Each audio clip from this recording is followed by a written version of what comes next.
सुना था रसूलुल्लाह के शहजादे हुसैन को काट करके टुकड़ों में बदल दिया गया था, उनके शहजादों को, और इमाम हुसैन के सर को अलग कर दिया गया, जिस्म को अलग कर दिया गया, उनके बेटों के जिस्म पर घोड़े दौड़ा दिए गए थे। सुना तो ऐसा था कि उनके सब जिस्म को इस तरह से बिखेर दिया गया था। वो कहाँ हैं? क्या मिट गए तारीख में? नहीं, आपको हाथ पकड़ कर ले जाकर ऐसे दरबार में खड़ा करेंगे जिस दरबार की ऊंचाई देखने से टोपी गिर जाती है। उस हसीन दरबार को देखते ही दिल में हैबत तारी होती है और फिर तुम बेइख्तियार ये कह दोगे, हुसैन का दरबार देखते ही तुम्हारी जुबान से ये अल्फाज निकल पड़ेंगे, शाह अस्त हुसैन, बादशाह अस्त हुसैन। वो अब भी बादशाह है, अब भी शाह है, और हजारों लोगों को देखा है हमने हुसैन आजम की कब्र पाक के पास आते हैं। मैं पूछा था एक बड़े बुजुर्ग से, चिट्ठियां वहां पर बहुत अंदर रहती हैं, बहुत सारे लोग अपने पैसे भी डालते हैं, नजराने भी पेश करते हैं, बहुत सारी चिट्ठियां होती हैं। मैंने पूछा है चिट्ठियां क्या है? कहा बरसों से रिवाज है, जब किसी का कोई मसला हल नहीं होता तो वो पूरा चिट्ठी में अपना लिख करके लाता है और इमाम हुसैन के पास पेश करता है, इसलिए कि उसका विजदान ये कहता है हम रियाया हैं और वो बादशाह है। बादशाह के सामने अगर शिकायत ना की जाए तो फिर किसके सामने की जाए? लोग अपनी शिकायतें आज भी पेश करते हैं। मैं कहना ये चाहता हूं मेरे अजीजों, 14 सदियों के बाद भी जिसकी बादशाहत खत्म नहीं होती, वो किस बात की वजह से है? वो इस्तिकामत की बुनियाद पर है।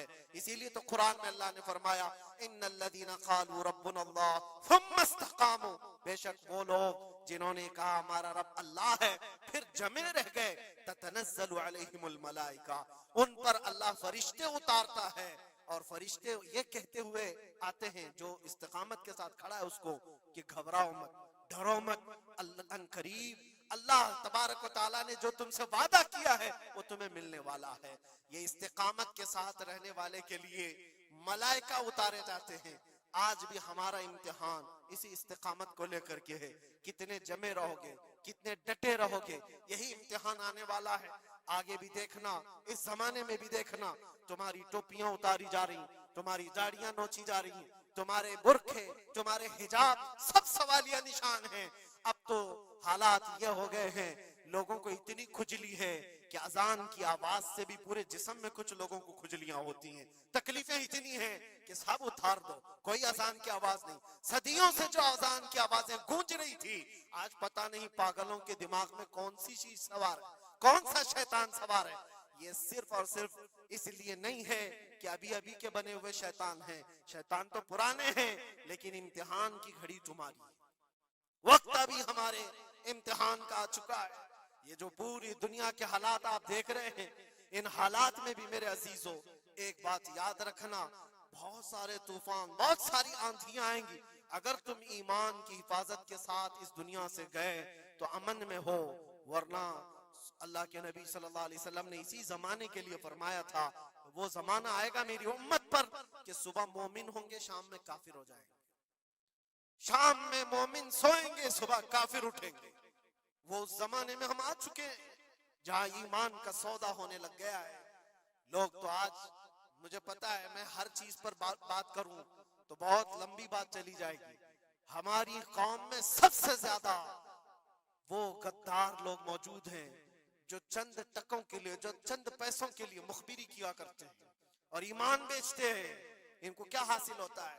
अपनी कौम की खबरें जाकर के लोगों को पहुंचाना, पुलिस को खबर देना, उसको खबर देना, नेताओं की चाटुगिरी करना, ये सब चीजें तुम्हारे यहाँ कहां से आ गई? तुम तो खैर उम्मत हो, हुसैन आजम के गुलामों में तुम्हारा नाम होता है। तुम्हारा सीना तो ऐसा होना चाहिए कि कभी तुम्हें कोई गुलामी पे झुका ना सके।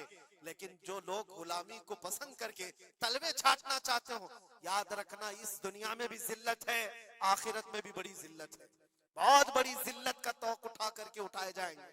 इसीलिए बाज आओ, ऐ नौजवानों, मैं आपसे कहता हूँ, लालच पर, पैसों पर, थोड़ी सहूलत देने पर अगर तुम बिक जाते हो तो तुमसे ज्यादा इस रुए जमीन पर कोई बदनसीब नहीं होगा, कोई बदनसीब नहीं होगा।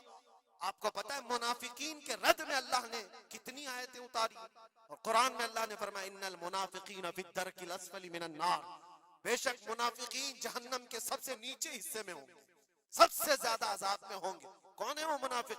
जो चेहरे से मुसलमान दिखते हों, अंदर से काफिर होते हैं। ये दगाबाज, धोखेबाज। आज पता है आपको ईरान की इस लड़ाई में सबसे ज्यादा उसे नुकसान किस चीज से हुआ था? मैं उस जंग पर बात नहीं कर रहा, लेकिन इस मुकाबले को